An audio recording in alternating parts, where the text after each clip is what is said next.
அதிமுக தலைமை அலுவலகத்தில் எடப்பாடி பழனிசாமியின் தலைமையில் இன்று மாவட்ட செயலாளர்களின் ஆலோசனைக் கூட்டமானது நடைபெற இருக்கிறது. கூடுதல் விவரங்களை செய்தியாளர் சிவகுமார் வழங்கிட கேட்கலாம். சிவகுமார், வணக்கம். இது குறித்தான முழு விவரங்கள். அடுத்த வருடம், அதாவது இன்று டிசம்பர் 31, இந்த 26, மார்ச், ஏப்ரல் மாதங்கள்ல நடைபெற இருக்குது. இதை அடுத்து ஆண்ட மற்றும் ஆளக்கூடிய கட்சிகள் திமுக, அதிமுக, பாஜக, காங்கிரஸ் உள்ளிட்ட பல்வேறு கட்சிகள் தங்களோட சட்டமன்ற தேர்தலை முன்னெடுக்கும் பணியை தற்போது துவங்கி இருக்குது. ஏற்கனவே திமுக தரப்பிலான மாவட்ட மாநகர செயலாளர்கள், அதே மாதிரி பார்த்தீங்கன்னா நகராட்சி செயலாளர்கள் உள்ளிட்டவர்கள் ஏற்கனவே கூட்டங்கள் நடத்தப்பட்டு அதன் அடிப்படையில் தேர்தல்களை எவ்வாறு சந்திக்கணும் அப்படின்னு சொல்லி ஏற்கனவே ப்ரிப்பரேஷனுக்கு உண்டான வேலையை ஆரம்பிச்சிட்டாங்க. இந்நிலையில அதிமுக தரப்புல இன்னைக்கு அதன் பொதுச் செயலாளர் எடப்பாடி பழனிசாமி தலைமையில இன்னைக்கு காலை முக்கியமான ஆலோசனை கூட்டமானது நடைபெறுது.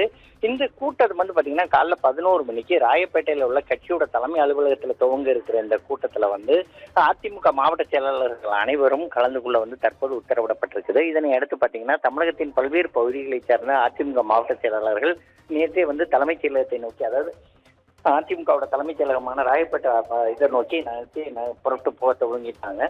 தேர்தல் முன்னேற்பாடுகள்னு பொறுத்தமட்டில் பார்த்தீங்கன்னா இன்னும் சில மாதங்களில் நடைபெற இருக்கிற இந்த தேர்தலில் தேர்தல் பூத் கமிட்டி அமைத்தல், அதே மாதிரி வாக்காளர் பட்டியலில் சரிபார்த்தல், அதே மாதிரி அது குறித்த ஆய்வு செய்தல், விடுபட்ட நபர்களுக்கு வேண்டிய அளவுக்கு உதவி செய்தல் உள்ளிட்ட பணிகள் தற்போது துவங்குறதுக்கு உண்டான அந்த பணிகளை தான் தற்போது செய்ய இருக்கிறாங்க. அதே மாதிரி பார்த்தீங்கன்னா தேசிய ஜனநாயக கூட்டணி உடனான தொகுதி பங்கீடு மற்றும் கூட்டணி விரிவாக்கம் குறித்தும் விரிவாக ஆலோசிக்கப்பட இருக்கிறதாக முதல் கட்டமாக தற்போது தகவல்கள் தெரிவிக்கப்பட்டிருக்குது.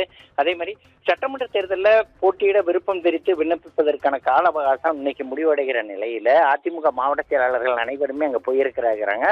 வேற யாரையும் இது வரைக்கும் போட்டி போடாதவங்க, ஏன்னா கடந்த முறை போட்டியிட்ட நபர்களை விட தற்போது அதுக்கு போட்டியிடுறதுக்கு உள்ள நபர்கள் அதாவது அந்த வேட்புமனு விருப்பங்கள் வாங்கினவங்க எண்ணிக்கை மிக குறைந்த அளவிலே இருந்த ஒரு சூழ்நிலையில 10,000 பேரையாவது தொடணும் அப்படிங்கிற மாதிரி அதிமுக தரப்புல ஏற்கனவே உத்தரவிட்டு இருந்தாங்க. 6,000 பேர் மட்டுமே வேட்புமனு தாக்கல் விருப்பம் செஞ்ச நிலையில இன்று போயிருக்கிற மாவட்ட செயலாளர்கள் மீண்டும் தாக்கல் செய்யப்படலாம் அப்படின்னு, அதாவது தங்கள் தொகுதிகளையோ அல்லது வேற ஏதேனும் காரணம் காட்டியோ விருப்ப மனுக்களை இன்னும் பெறலாம் அப்படின்னு சொல்லி எதிர்பார்க்கப்படுது. மேலும் பார்த்தீங்கன்னா கட்சி விரோத நடவடிக்கைகளுக்காக நீக்கப்பட்ட நிர்வாகிகள் மற்றும் கட்சியின் தற்போதைய அரசியல் நிலைப்பாடுகள் குறித்தும் தற்போது விவாதிக்கப்பட இருக்கிறதா குறிப்பிடப்படுகிறது. அதே மாதிரி ஜனவரி மாதம் 4ஆம் தேதி சேலம் மாவட்டம் வீரபாண்டியில அதிமுக தரப்புல பெரிய பொதுக்கூட்டம் நடைபெற உள்ளதை முன்னிறுத்தியும் இந்த பொதுக்கூட்டத்துக்கு என்னென்ன செய்யணும், அதே மாதிரி அந்தந்த பகுதிகளில் என்னென்ன மாதிரி மாவட்ட செயலாளர்கள் என்னென்ன வேலை பார்க்கணும், அதாவது எந்த பிரச்சனையும் இல்லாமல் எப்படி இந்த கூட்டத்தை கொண்டு போகணும் உள்ளிட்டவைகள் குறித்து தற்போது அந்த கூட்டத்தில் ஆலோசனை செய்யப்பட போறதா குறிப்பிடப்பட்டிருக்குதுங்க.